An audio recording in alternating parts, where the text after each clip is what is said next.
আসসালামু আলাইকুম প্রিয় বন্ধুরা, প্রিয় দর্শক, আপনারা সবাই কেমন আছেন? নিশ্চয়ই আল্লাহর রহমতে ভালো আছেন।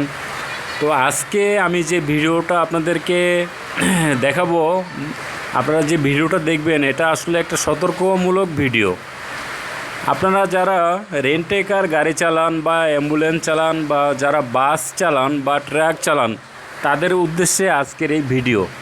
প্রথমত আমরা বলি, যারা রেন্টে কার হায়েস্ট গাড়ি চালায়, ভাড়ায় গাড়ি চালায় যারা, তারা অন্তত এই ভিডিওটা মনোযোগ সহকারে দেখবেন, অন্তত আপনাদের কাছে রিকোয়েস্ট। তো বন্ধুরা, ভিডিওটা চলেন আমরা শুরু করি। তো আমরা যারা রেন্টে কার চালাই, রেন্টে কার ড্রাইভার যারা আছে, দেখা যাচ্ছে যে এই ঈদের সময়, অন্তত এই ঈদের সময় একটা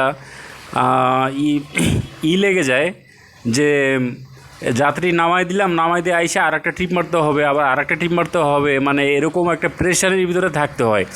এমনকি গাড়ির মহাজনও মনে করেন গাড়ির ট্রিপ ধরে রাখে আগে থেকেই। যেমন উদাহরণস্বরূপ আমি আপনাদেরকে বুঝাই।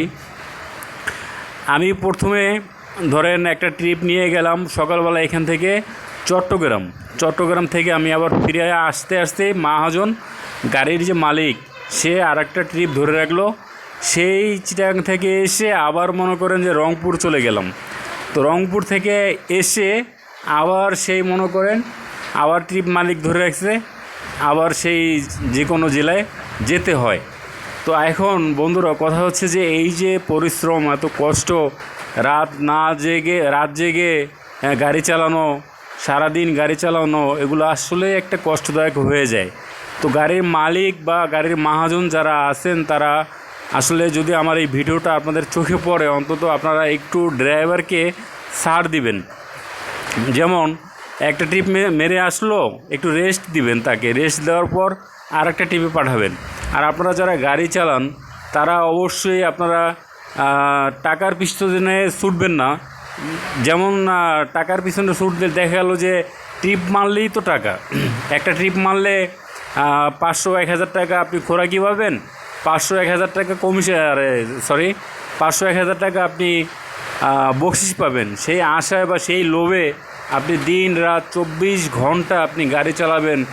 দেখা গেল একটা দুর্ঘটনা ঘটে গেল, সেই দুর্ঘটনা ঘটলে আপনার পরিবারে কি হবে? এই দায়িত্ব কে নেবে? গাড়ির মহাজন কি নিবে না।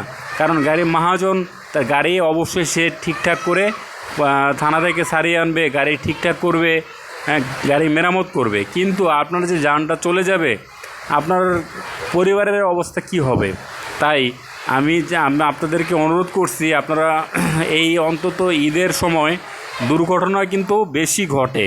কারণ হচ্ছে ওই যে একটাই কথা বললাম যে বেশি ট্রিপ মারা, কোনো রেস্ট না নেওয়া, এরকমটা আপনারা করবেন না কখনোই। যদি করেন তাহলে হয়তো দেখা যাচ্ছে যে আপনারা একটা বিপদের সম্মুখীনে পড়তে পারেন। তো আমি আসলে চাই না যে আপনারা বিপদে পড়েন। আমিও একজন ড্রাইভার। তো কথা হচ্ছে যে আপনারা যারা গাড়ি চালান, তারা সতর্কমূলকভাবে গাড়ি চালাবেন। আর এখন বর্তমানে হচ্ছে বৃষ্টির সিজন, এই সিজনে কিন্তু রাস্তাঘাট পিছলা থাকে। তো আপনারা যখন গাড়ি নিয়ে বের হবেন, তখন অবশ্যই আপনারা গাড়ির যে টায়ার থাকে, সেই টায়ারগুলো আপনারা দেখবেন যে গাড়ির চাকায় বিট আছে কি না। যদি বিট না থাকে, তাহলে সেই গাড়ি নিয়ে আপনারা বের হবেন না। যদি বের হন এই রাস্তা পিছিল অবস্থায়, গাড়ির চাকায় আপনার বিট নাই, যে কোনো সময় আপনি স্লিপ করে গাড়ি একটা দুর্ঘটনা ঘটাতে পারেন। আর দ্বিতীয়ত, আপনারা যখন গাড়ি বের করবেন, গাড়ির ব্রেক প্যাড এবং ব্রেক শু পিছনে এবং সামনেরটা দুইটোই চেক করে আপনারা গাড়ি বের করবেন। তো আপনাদের কাছে এটাই রিকোয়েস্ট যে আপনারা আমার কথাগুলো অবশ্যই বুঝতে পারছেন। তো যদি বুঝে থাকেন, অবশ্যই আপনারা সতর্কভাবে গাড়ি চালাবেন। আর সবাইকে ঈদ মোবারক। সবাই সুন্দরভাবে ঈদ করেন, ঈদ উদযাপন করেন, ঈদ পালন করেন, কিন্তু নিয়ম মেপে আপনারা গাড়ি চালান।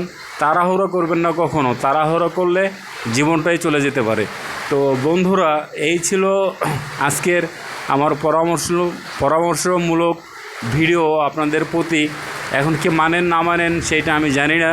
অবশ্যই যারা মানবেন তারা অবশ্যই সাবধানে থাকবেন, ভালো থাকবেন। তো তো ধন্যবাদ সবাইকে, আজকের মতো এখানে শেষ করতে হচ্ছে। আল্লাহ হাফেজ।